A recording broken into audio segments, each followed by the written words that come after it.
안녕하십니까, 강창입니다. 이번 시간에는 자녀는 나의 노후인가, 자녀 리스크라는 문제에 대해서 말씀을 좀 드려보기로 하겠습니다. 우선 우리나라가 지금 이 저성장 결핍의 시대가 오고 있다. 이 저성장 결핍의 시대에 자녀 문제를 어떻게 할 건가. 여기 보시지만요, 1970년대, 80년대, 90년대 초까지만 해도 매년 10%대 두 자릿수 경제 성장을 했습니다.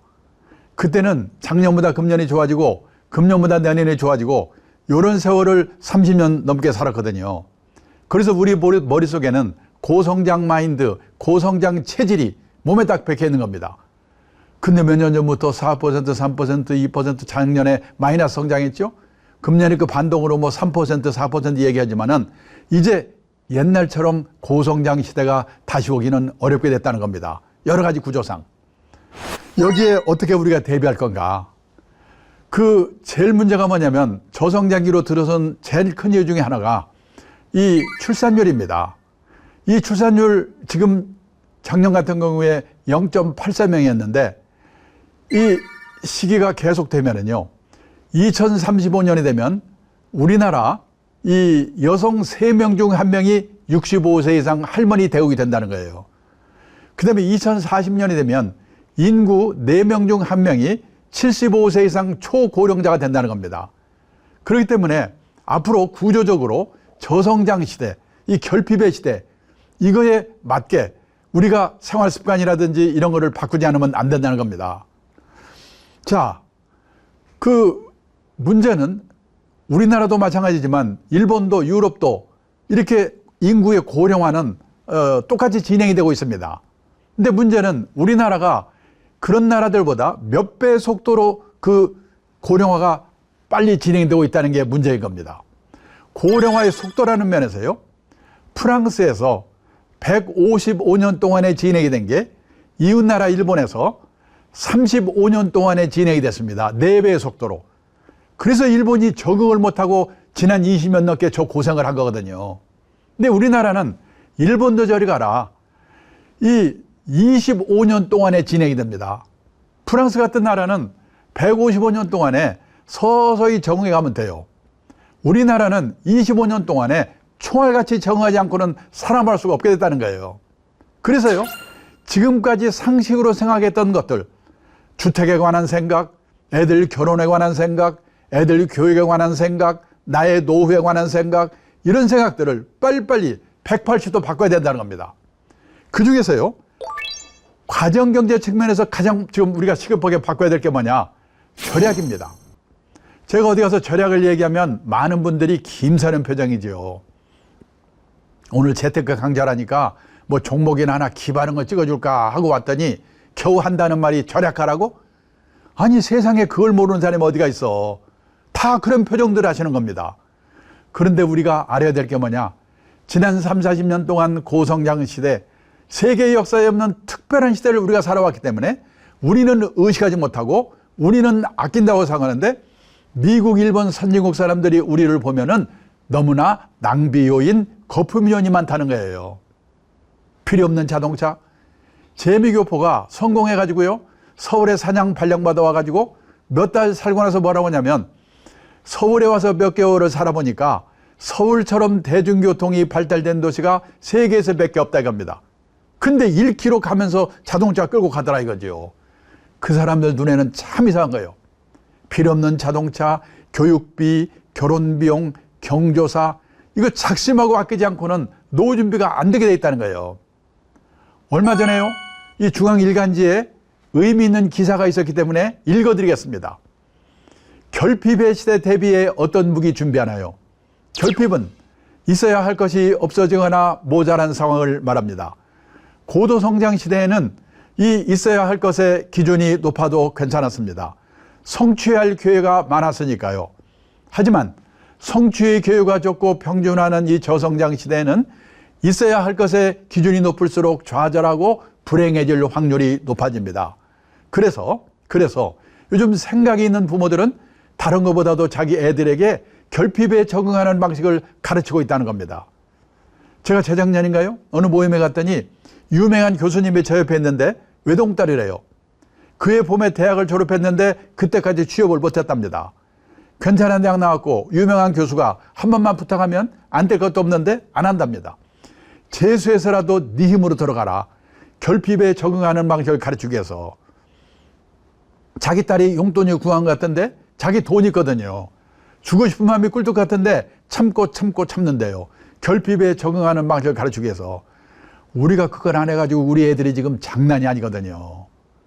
한 달에 10만 원 쓴 사람이 9만 원을 쓰게 되면 10% 절약한 겁니다. 고성장 고금리 시대에는요, 그까이 거 주식 사서 부동산 사서 10% 수익 내면 되는 거지. 다 그런 생각을 했거든요. 근데 저성장 저금리 시대에는 막말로 엿장수 맘대로 안 되거든요. 근데 절약은 하기에 따라서는 자기 의지대로 될 수가 있다는 거예요. 제가 10몇 년 전에 일본에 책방에 가니까 절약에 관한 책들이 쫙 깔려 있는 겁니다. 아, 그때만 해도 신경일 나게 돈 버는 책 해놓고 쪼잔해가 무슨 절약이야? 한번 이따 시내 서점에 들려보세요. 우리나라 서점에도 여자의 습관, 우아하게 가난해지는 법, 120만 한 달 살아보기, 이런 책이 쫙 깔려 있습니다. 선진국이 걸어간 길을 우리가 그대로 따라가고 있거든요. 가면 갈수록 절약의 중요성이 높아질 거예요. 근데요, 그 절약 중에서 제일 중요한 절약이 뭐냐? 자식한테 들어가는 돈을 아껴야 자식도 망쳐먹지 않고 아낀 돈으로 자기 노후 대비할 수 있다는 거예요. 요즘 우리나라의 자녀 리스크, 이런 말이 유행입니다. 아니, 귀여운 자식이 뭐가 위험해? 위험해요. 내가 몇 억 있어봤자 아들이 사업해서 실패해, 신용불량돼, 또 이혼해, 손 내밀어. 우리나라 정서에서 안 도와주고 못 빼이거든요. 그거 도와주고 쪽방에 살잖아요. 우리나라는 다 큰 자식이 부모한테 얹혀 사는 걸 캥거루라고 하죠. 우리나라에 지금 캥거루가 얼마나 있는가. 제가 몇 년 전인가요? 이 어느 자료를 봤더니 서울에만 캥거루가 이 48만 5천 명이 있대요. 근데 캥거루가 이 말 들으면 열받는데요. 왜? 캥거루는요, 신통하게도 지 새끼를 딱 1년 보호하고 쫓아버린데 사람은 끝이 없잖아요. 일본에서는 캥거루를 또 뭐라고 부르냐면 패러사이트 싱글이라고 부르는데, 이 패러사이트가 무지가 어려운 단어거든요. 근데 작년에 봉준호 감독 때문에 유명해졌잖아요. 기생충. 기생충적 독신이란 뜻이래요. 일본에 35세에서 44세까지 10년 인구가요, 1895만 명인데, 그 중에서 결혼 안 하고 부모한테 얹혀 사는 기생충적 독신이 295만 명이랍니다. 부모가 돌아가시면 어떤 일이 생기냐? 직업 있는 친구들은 그나마 괜찮은데 없는 친구들이 더 많거든요. 부모 사망 신고 안 하고 몰래 연금을 다 받거나 아니면 극빈자로 전락한다는 거예요. 영국에서는 키퍼스, 부모의 노후 자금을 갉아먹는 자녀들. 그러니까 몇 억 있어봤자 이 자녀 리스크에 걸려버리면 아무 의미가 없다는 거예요. 그래서 지금 세계에서 우리나라처럼 자식한테 돈 퍼붓고 있는 나라가 없잖아요. 대학 등록금이 비싸다고 그 난리인데 미국 등록금이 훨씬 비싸답니다. 근데요, 우리나라나 일본의 부모들은 대학 등록금은 부모의 책임이다. 미국의 대부분의 부모들은 대학 등록금 자기들이 융자받아 가지고 취직해서 갚겠지, 그런다는 거예요. 근데 결혼 비용은요, 우리와 일본이 또 달라요. 일본에서는 젊은 애들이 결혼 비용 부모한테 신세 좀 지려면요, 이리저리 눈치 보다가 어떻게 좀 도와줄 수 없을까요? 이 정도예요. 제 사장한다는 친구한테 물어봤어요. 야, 네 딸 시집 갈 때 결혼 비용 얼마 되어졌냐? 얼마 되어졌더라? 신혼여행 갈 때 150만 원 줬나? 우리 돈으로 1,500만 원 주고 끝냈다, 사장인데. 근데 우리는 지금 억대 말도 못 하잖아요. 우리나라는 특히 뭐냐? 집 얻어주는 돈이 포함돼서 또 돈이 많이 들잖아요. 제가 일본 친구한테 한국에서는 집을 얻어줘야 되기 때문에 돈이 이렇게 많이 든다고 그랬더니 뭐라고 한 줄 아세요? 세상에 자식의 집까지 얻어주는 나라 처음 봤대요. 우리는 당연하다고 생각하는데. 근데요, 여기에 사교육비, 제가요, 재작년에 그 서울의 40대 후반에 부부가 맞벌이하는 커플, 세 커플을 인터뷰했습니다. 그 중에서요, 과외비를 제일 덜 쓰는 집이 이 집이에요. 초등학교 6학년, 중학교 2학년 2명 애들한테 1년에 과외비로만 들어가는 돈이 3,360만 원. 그러면요, 여기에 등록금 내야죠? 책도 사줘야죠? 옷도 사줘야죠? 빵도 사줘야죠? 게임기도 사줘야죠? 그러면 저축은 언제 합니까? 자, 근데요, 문제는 50살, 60살, 70살까지 1억씩 연봉을 받으면 상관없는데 우리나라에 지금요, 평균 퇴직 연령이 51.6세거든요. 50대 초에 주된 직장에서 퇴직해요. 그래가지고 재취업을 하면요, 먼저 받던 직장에 절반 받으면 끝내주는 거거든요. 재취업해가지고 연봉 2천만 원이 무지가 어려워요. 근데 그때부터 애들 또 대학 들어가지, 그 다음에 결혼비용 내야지, 그리고 노부모 요양비, 의료비 들어가야지. 그래서요, 억대 연봉 받던 애들이 60이 넘어가지고 중산층에서 탈락한다는 거예요. 자, 근데 또 문제는 뭐냐? 그렇게 애들한테 돈을 써가지고, 과외비 쓰고 써가지고, 이게 제대로 학교 나와서 취업을 하면 상관없는데, 재작년에 제가 일본의 가족 사회학자가 쓴 책을 한 권 읽었거든요. 우리나라와 일본 애들의 젊은 애들의 공통점을 쓴 거예요. 제목이 뭐냐? 제목이 젊은이에게 냉혹한 사회, 자녀들을 과보호하는 부모. 이런 제목이에요. 일본도 젊은 애들에게 냉혹했대요. 지난 20년 불황으로 취직이 안 돼가지고. 그런데요, 금년 3월에 일본의 대학 졸업한 애들, 여기 통계가 새롭게 나와서 다시 말씀드리는데요, 금년 3월에 일본 대졸자의 취업률이 96%예요. 일본은 지금 구인난이거든요. 우리나라 대학생들이 일본으로 취직하러 간다고 난리잖아요. 근데 우리나라는요, 금년 2월에 졸업한 애들의 취업률이 몇 프로냐? 67%. 대졸. 거기에는 군대 간 애들, 대학원 간 애들이 포함되어 있잖아요. 그걸 빼버리면 50%대로 떨어질 거예요. 둘 중에 하나가 취업이 안 되는데 밥 좀 잘 먹고 옷 좀 잘 입는 게 뭐가 중요합니까? 그 애들 입장에서는 미치는 거죠. 그러면 어렵게라도 일단 취업만 하면 만수무강인가? 아니라니까요. 남자가 주 직장에서 45세까지 근무할 확률 60세도 아닙니다. 50년 전 출생자는 7, 80%였는데 58년 개 때는 40%였는데 60년 이후 출생자는 20%밖에 안 된다는 거예요. 지금요, 3년 다니다가 관두고 취직해서 또 관두고 취직해서 또 관두고 평생에 6번 정도를 이직해야 겨우 60까지 다는 세상이에요.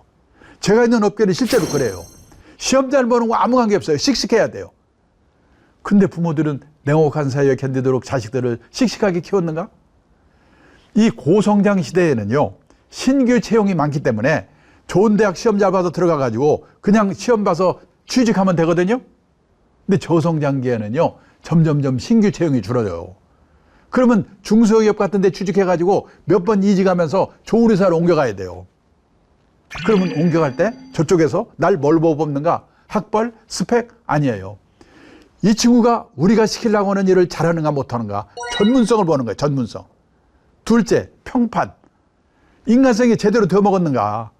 여기에 걸리면 끝이에요. 실제로요, 요즘 대기업의 인사 담당자들이 자기들끼리 모여서 그런데요, 속지 말자 학벌, 다시 보자 스펙. 얼마나 속았으면 그러겠습니까? 자, 실제로요, 재작년에 저희 업계에서 이런 일이 있었습니다. 어느 큰 회사가 사내 변호사 한 명을 뽑는데 변호사가 50명이 모였어요. 50명이. 한 명 뽑는데 넘쳐. 결국 그 중에서 4명을 최종 면접을 올렸는데 스카이 법대 나온 애들 3명, 기타 대학 1명. 결국 기타 대학을 뽑았어요. 왜? 변호사도 씩씩하고 적극적이어야 되니까. 그 회사가 그 전에요, 서울에 인류 외고 나와서 스카이 법대 나와가지고 변호사 자격 가진 애를 3명 뽑았는데 다 실패했어요. 도련님밖에 없어. 시험 잘 보는 거 빼고 할 수 있는 게 없어요. 한 친구는 집안으로 나가고 두 친구는 내보냈어요. 그 실패를 했기 때문에 면접 기준이 바뀐 거예요. 근데요, 제 집안의 동생 하나는 공부를 싫어한 데다가 집안이 어려워가지고 대학을 못 갔습니다.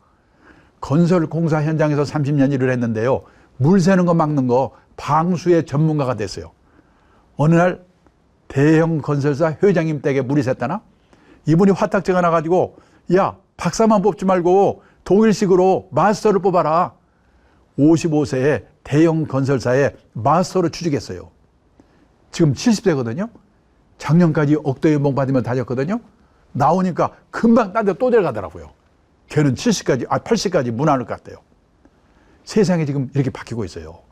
그러면요, 이 변호사들이 요즘 왜 이렇게 어려운가? 이 신문에 보셨을 거예요. 우리나라 변호사 1번 등록자가 1906년에 나왔답니다. 그리고 10,000번째 등록이 2006년. 그러니까 변호사가 10,000명으로 늘어나는데 100년이 걸린 거예요. 근데요, 또 10,000명 늘어나는데 8년, 또 10,000명 늘어나는데 5년. 지금 변호사 30,000명 시대잖아요. 일감이 없어가지고 세무사, 법무사 일 뺏는다고 난리잖아요, 지금. 근데 지금 이 대학 시험에 문과에 제일 그 커트라인 높은 데가 법대잖아요. 돌아가는 꼴이 의사도 지금 비쌀 것 같아요. 이제 안전한 직업은 없습니다. 그래서요, 중요한 게 뭐냐? 우리도 우리 애들도 이 시대에 맞는 제대로 된 직업관을 갖는 거. 경상남도 거창고등학교 유명하잖아요. 강당에 있는 직업선택 시계명. 이 기독교 정신에서 만드는 시계명이라는데 실생활에도 맞는 것 같아요. 1번, 월급만 해준 데 가지 마라. 이제 월급은요, 회사가 주고 나라가 주는 게 아니라 내가 남다른 주특기가 있어가지고 적은 금액이라도 회사를 옮겨서라도 오래오래 다녀야 돼요. 100세 시대에는. 남들이 몰려가는 데는 절대 가지 마라. 요즘요, 재벌그룹 입사 경쟁률 200대 300대 그날 치는데 40대 중반에 후반에 명퇴한다고 난리잖아요. 마지막으로 부모와 마누라와 약혼자가 결사 반대한 데는 무조건 가라. 거기 하면 틀림없다. 근데 제가 40몇 년 직장을 해보니까 이 말이 맞아요. 근데 이게 어떻게 가능하겠습니까? 부모 자식이 소신이 있어야지. 그리고요, 우리가 중산층이 되려고 애를 쓰는데 중산층이라는 게 뭔가? 우리나라의 중산층 기준? 다 남의 눈에 보이는 겁니다. 아파트 30평 이상. 아파트의 평수가 신분의 상징입니다. 근데 지금요, 미국, 일본 선진국에서는 작은 집 갖기 운동, 스몰 하우스 운동이 벌어지고 있거든요. 자동차 2,000cc 이상, 신분의 상징이죠. 선진국에서는 갑자기 큰 차 타면 둘 중에 하나, 깡패 아니면 졸부래요. 미국의 중산층 기준 보세요. 그 사람이 내면으로 성숙된 사람인가. 이게 기준이거든요. 자신의 주장에 떳떳할 것, 회어 플레이를 할 것, 사회적 약자를 도울 것, 부정과 불법에 저항하는 용기가 있을 것, 그리고 정기적으로 비평등한 정도 받아볼 것. 이 기준에 의하면 우리나라의 중산층이 지금 몇 명이나 있겠습니까? 생각해 보셔야 돼요. 근데요, 이런 직업관, 이런 뭐랄까, 이 중산층 기준을 갖기 위해서는 제일 중요한 게 뭐냐? 남의 눈을 의식하지 않아야 되거든요. 제가 존경하는 성직자가 쓴 글을 제가 그대로 한번 소개해 드리겠습니다. 인생을 직선 위에서 살면 만족이 있을 수 없다. 항상 내 앞에 누군가 있기 때문이다. 지금껏 어른들은 자식들을 직선 위에 줄 세워놓고 키웠다. 이제는 디지털 시대다. 직선의 시대가 아닌 360도 원의 시대다. 내가 가고자 하는 방향으로 누구든지 얼마든지 갈 수 있다. 직선이 아니기에 항상 선두주자가 될 수 있다. 굳이 선두주자가 아니어도 새로운 가치를 만들며 살 수 있다. 반면 직선 위의 삶은 좌절감과 박탈감만 있다. 금수저, 은수저 하는 것도 같은 맥락이다. 그런데 문제는 직선에서 원으로 바꾸는 게 쉽지 않다는 것이다. 남의 눈으로 인생을 살고자 하기 때문이다. 저는요, 미국에서 살아보지 않았지만은 미국에서 온 사람이 그러더라고요. 거기는요, 학교를 졸업하더라도 넓은 천지에 막 흩어지기 때문에 친한 친구 몇 명 빼고는 누가 어디서 뭐 하는지도 모른대요. 우리는요, 무슨 동창회 향후에 무슨 애 모여가지고 누구는 뭐 공부도 못하는 게 얼굴만 이쁘다고 뭐가 있어 뭐 샀다는 둥 나는 오늘 점심에 이거 먹었다고 사진 찍어서 올리고 그냥 나는 과외 공부 이거 시키고 있고. 우리나라처럼 남의 눈 때문에 미치는 나라가 없잖아요. 오직하면 사르트르가 그랬대요. 인간은 타인의 눈길에서 지옥을 경험한다. 이게 남의 눈에서 벗어나지 않고는 이런 게 불가능하거든요. 남의 눈에서 벗어나면 쉬운데 이게 안 된다는 거예요. 한 번쯤 생각할 필요가 있습니다. 그 다음에요, C.S. 루이스라는 기독교 문학자가 쓴 글을 하나 읽어드리겠습니다. 부모의 도리는 자녀의 운명을 결정하는 섭리를 대신하려 들지 않고 애정과 정의와 진실성과 유머라는 평범한 원리에 따라 자녀를 교육하는 것이며, 대체로 교육받지 못한 부모들이 이러한 부모의 도리를 더 잘 지키고 있다. 교육받지 못한 부모들이 이러한 부모의 도리를 더 잘 지키고 있다. 경상남도 거창고등학교 그 전국에서 유명한 실력 우수한 애들이 많이 모이잖아요. 거기 교장 선생님 하셨던 전성은 선생님을 강의에서 만나서 얘기를 들어보니까 전국에서 우수한 애들이 많이 모인대요. 제일 바람직한 학부형이 누구냐? 경상도 산청에서 돼지 키워서 보낸 분. 이분은 자기 아들이 대한민국에서 최고야. 네 맘대로 하라고 한대요. 근데 골치 아픈 게 누구냐? 서울에서 온 고관 아들, 박사 아들, 교수 아들, 무슨 그냥 일일이 간섭해서 미친대요.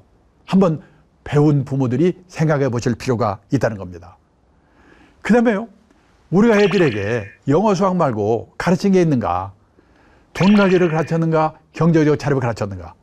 내 막말로 영어 수학은 못 줘도 밥 먹고 살거든요. 근데 돈 관리, 경제적 자립 이거 모르면 평생 고생하거든요. 제가 몇 년 전에 책을 쓰면서 조사해 봤는데요. 미국의 고등학교 교과서에는 이 돈 관리, 경제적 자립 이 내용이 40몇 페이지 나오더라고요. 우리는 몇 페이지 더 줘놨는데 선택을 안 해. 수능에서 경제 선택해가 뭐 1.5%? 배우질 않으니까 대학을 졸업해도 저축이라는 말과 투자라는 말이 어떻게 다른지 이것도 몰라요. 미국에서는 중학교만 제대로 나오면 안다는데 학교에서 가르치지 않으면 부모라도 가르쳐야죠. 미국에요, 전에 중앙은행 총재를 했던 그린스펀이라는 분이 그랬다는 거예요. 국회, 미국 의회에 가가지고 증언을 했는데 금융교육, 투자교육, 이 경제교육은 영어 수학교육 이상의 중요성을 갖는다. 우리나라 부모들이 우리 애들에게 영어 수학 말고 가르친 게 있는가? 한 번쯤 생각할 필요가 있다는 거예요. 자, 이렇게 해가지고 애들도 망쳐먹지 않고 아낀 돈으로 자기 노후 대비를 해야 된다는 거예요. 이제 그 돈으로 재테크란 말이구나. 아닙니다. 보세요. 우리가 선진국이라고 하면은 노후자금을 몇억 원씩 들고 있는 나라 이렇게 생각하는데 아니에요. 세상을 떠날 때까지 최소 생활비 정도를 공적 사적 연금으로 확보하는 나라 7, 80% 이게 선진국이에요. 우리나라는요, 여기에 해당하는 분이 누굽니까? 학교 선생님, 공무원, 군인 이분들밖에 없잖아요. 그럼 그동안에 우리나라 노인분들은 뭘 먹고 살았을까요? 보세요. 1980년도만 해도 자식이 도와줬잖아요. 72%. 그때는. 근데 이게요, 지난 10몇 년 사이에 20%로 줄어버렸어요. 그 사이에. 앞으로 10년쯤 지나서 이 조사를 다시 하면요, 우리나라도 자녀의 도움을 받는다는 비율이 미국처럼 0.7, 일본처럼 1.9, 독일처럼 0.4 이렇게 될 거예요. 선진국 어느 나라도 자식이 부모의 주 생활비를 도와주는 나라가 없습니다. 또 도와줄 수가 없는 게 뭐냐면요, 1960년 기준 우리나라 여성 어머니들의 평균 수명이 몇 살이었는지 아십니까? 54세였습니다. 2018년 기준 우리나라 여성 어머니들의 평균 수명이 몇 살인 줄 아십니까? 86세. 32년 늘어났어요. 60년대까지만 해도 수명이 짧았기 때문에 노부모 부양기간이 평균 5년이면 끝났거든요. 근데 앞으로 100세 시대에는 25년에서 30년. 이제는 노인이 노인을 부양해야 되는 시대예요. 자기도 노인인데 나를 어떻게 도와줍니까? 근데 지금 우리나라는 보십시오.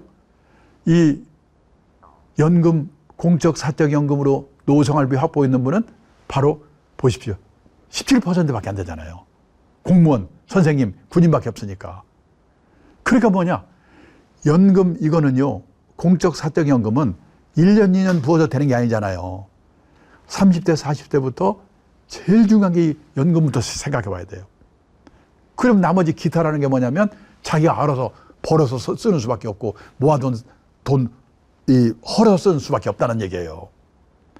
그래서 다른 게 없어요. 지금 부부가 국민연금부터 드셔야 됩니다. 직장인은 입사하면 자동적으로 국민연금 가입하거든요. 그러면요, 가정주부도 가입 못하지 않아? 아니에요. 가정주부도요, 이 임의 가입이라는 게 가능하거든요. 가정주부가 한 달에 9만 원씩만 30년만 가입을 하면요, 그러니까 30세에서 60세까지 나중에 월 50만 원씩 받아요. 물가 오르면 늘어납니다. 남편 거 갖으면 절대 굶은 얌 없어요. 저도 제 아내 임의 가입을 10년 전에 시켰는데 그걸 조금만 더 일찍 시켰다면 얼마나 좋을까. 지금 그게 제일 후회가 돼요. 그 다음에 직장인은 퇴직연금. 근데 이 퇴직연금도 예를 들어서 회사에서 내주는 퇴직연금 말고 IRP라고 있어요. 개인형 퇴직연금. 그거를 조금 더 추가해서 자기가 더 부으면은 그 세제 혜택 받으면서 노후 준비를 할 수 있는 거예요. 그러면 자영업 하시는 분들, 이런 분들은 퇴직연금 가입을 못 하는 거 아니야? 아닙니다. 이 자영업 하는 분들, 1인 기업, 이런 분들도 얼마든지 이미 가입이 가능해요. IRP라는 거를. 그거 가입해가지고 노후자금 마련하는 거예요. 그리고 모자라니까 한 달에 10만 원, 20만 원에도 개인연금. 이 100세 시대는요, 요 세 개를 뭐라고 하냐면 3층 연금이라고 하거든요. 3층 연금으로 최소 생활비 확보하는 게 제일 중요해요. 나는 그 못한 채로 이미 퇴직했는데 이제 와서 어떡하지? 그러면 살고 있는 집, 고향의 땅 과감하게 은행에 맡겨놓고 생활비 받아 쓰다가 갈 때 정산하는 겁니다. 주택연금, 농지연금이에요. 어떤 분은 그러시죠. 그래도 갈 때 자식한테 집 한 채는 주고 가야지. 근데 생각해 보세요. 100살에 가면서 자식한테 집 줘봐야 그 자식이 70살이거든요. 뭐 하겠습니까? 생각을 바꾸셔야 돼요. 그 다음에요. 이제 집값이 막 올라가니까 그게 겁이 나서 요즘 주택연금을 과감하게 들지 못하고 있는데 한 번쯤 생각할 필요가 있어요. 지금 이 비정상적인 이 사태가, 이 조급증 영원히 갈 건가 한번 생각해 볼 필요가 있어요. 그래서 3층 연금 아니면 주택연금이나 농지연금으로 이 최소 생활비를 마련할 수 있는 준비를 하는 게 중요하다. 제가 재작년에요, 이 일본에서 문구판 책으로 부동산 시대라고 하는 책을 사왔어요. 그게 우리나라의 부동산은 움직이지 않는다고 해서 안이불자 부동산이거든요. 근데 거기 그 사온 책의 그 부동산은요, 부채할 때 부채예요. 마이너스 동산 시대라는 거예요. 집이 마이너스라고? 거기를 보니까 일본의 아사히 신문이라는 데서요, 1년 동안 연재했던 거를 책으로 만드는 거예요. 뭐냐? 100살 가까이 돼가지고 어떤 분이 돌아가시게 됐어요. 돌아가시면요, 이제 그 집을 자식들이 물려받아야 되거든요. 근데 자식들이요, 다 집이 있어요. 그리고 그거 물려받으면은 세금 내야지, 수리해야지, 관리비 내야지. 아이고 골치 아파. 그러니까 안 물려받는다는 거예요. 팔라고 내놓으니까 안 팔려요. 그래서 어떡하냐? 거기다가 500만 원 우리 돈으로 얹어가지고 내놓으니까 그때 가져가더라는 거예요.